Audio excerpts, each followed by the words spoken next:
Hello दोस्तों, नमस्कार। स्वागत है आपको हमारे YouTube चैनल प्राची वर्ल्ड में।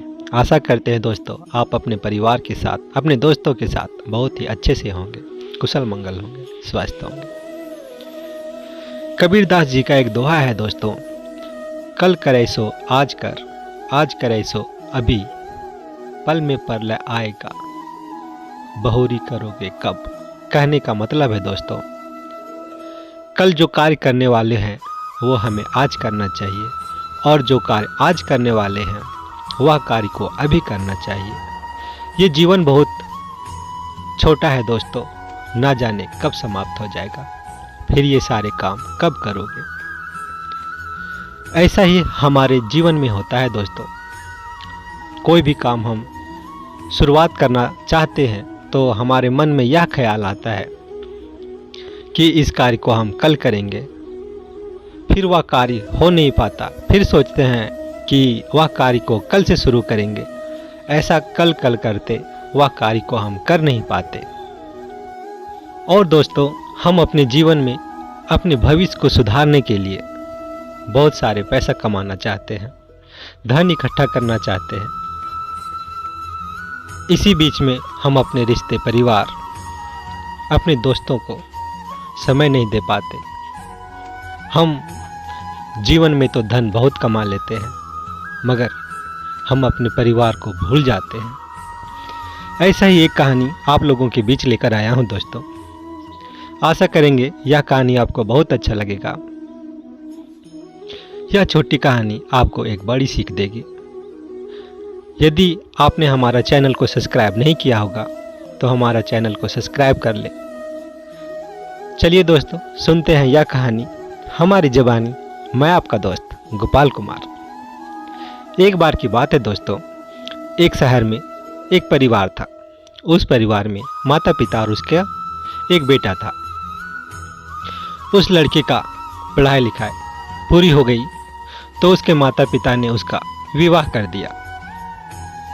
पढ़ाई लिखाई पूरा हो जाने के बाद जब लड़का सोचता है कि मैं कोई कार्य करूं, मगर उसका मनचाहा काम नहीं मिलता है, तो वह कोई कार्य करता नहीं है। माता पिता भी धीरे धीरे बूढ़े होते जा रहे थे। अब घर की जिम्मेवारी धीरे धीरे उस लड़के पे आने लगी थी। अब लड़का सोचा कि हमें कोई ना कोई काम तो करना ही पड़ेगा। बहुत कोशिश करने के बाद उसको एक सेठ के यहाँ काम मिलता है। वह सेठ के यहाँ उनका हिसाब किताब किया करता था। वह लड़का बहुत ही परिश्रमी, ईमानदार और मेहनती था। वह कोई भी कार्य को बहुत मेहनत से करता था, ईमानदारी से करता था। यह काम से वह सेठ बहुत ही प्रसन्न था, खुश था। जब 5 साल हो गया काम करते करते, तो सेठ ने उस लड़के को अपना पार्टनर बना लिया। अब वह लड़का धीरे धीरे एक अमीर सेठ बन जाता है। मगर उस लड़के में एक परिवर्तन हो जाता है दोस्तों। जब वह लड़का एक अमीर सेठ बन जाता है तो उसके दिल में यह ख्याल आता है कि अभी कमाने का उम्र है, अभी हम खूब सारा धन इकट्ठा करते हैं, और जब हम काम को छोड़ देंगे, हम एक निश्चित समय में रिटायर हो जाएंगे, तब उस पैसे से हम ऐशो आराम की ज़िंदगी जिएंगे। हमारे जीवन में कोई दुख तकलीफ नहीं होगा। उस समय हम अपने रिश्ते, परिवार, अपने दोस्तों के साथ समय बिताएंगे। अभी हम बहुत मेहनत से काम करके धन इकट्ठा करते हैं।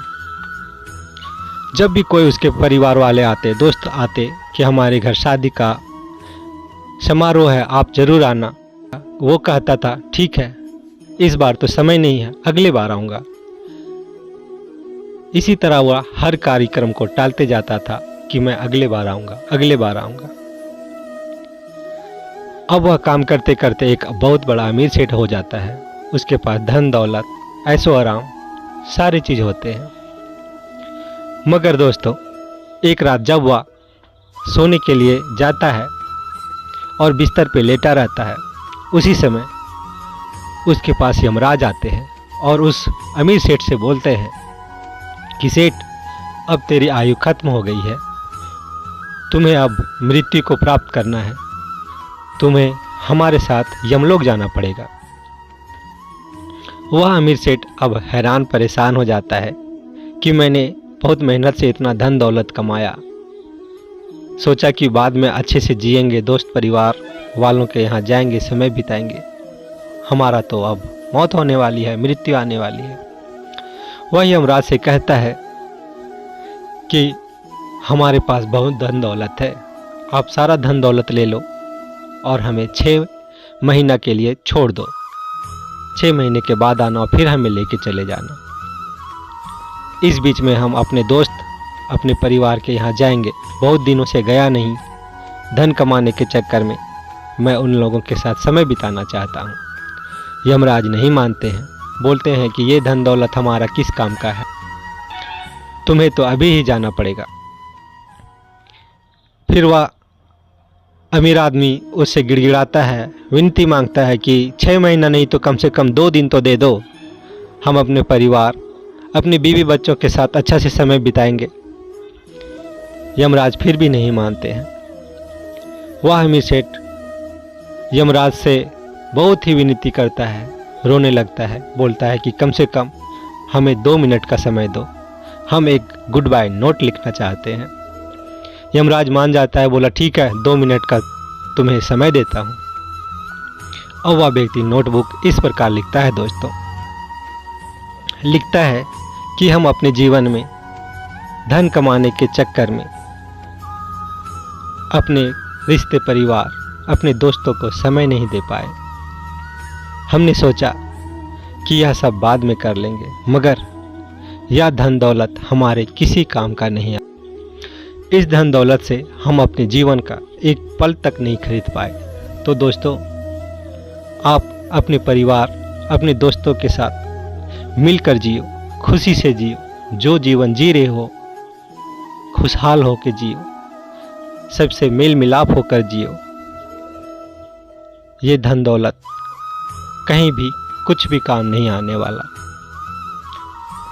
यह लिखकर फिर यमराज उसे अपने पास ले जाते हैं। दोस्तों, इस कहानी से हमें यह सीख मिलती है कि इस जीवन में धन कमाना भी ज़रूरी है, अपने रिश्ते परिवार, अपनी दोस्तों के साथ समय बिताना भी ज़रूरी है। हमारा जो कर्तव्य है उसे पूरा भी करना ज़रूरी है। सो दोस्तों, जो भी जीवन मिला है उसे हमें खुशीपूर्वक जीना चाहिए। आशा करते हैं दोस्तों यह कहानी आपको बहुत अच्छा लगा होगा। अगर यह कहानी आपको अच्छा लगा तो हमारे चैनल को सब्सक्राइब करें, हमारे वीडियो को लाइक और शेयर करें। फिर मिलेंगे दोस्तों एक नई कहानी में, एक नए वीडियो के साथ। तब तक अपना ख्याल रखिए, अपना परिवार वालों का ख्याल रखिए, अपने रिश्तेदारों का ख्याल रखिए। खुश रहिए, हंसते रहिए, हंसाते रहिए। यह वीडियो देखने के लिए आपको बहुत बहुत धन्यवाद।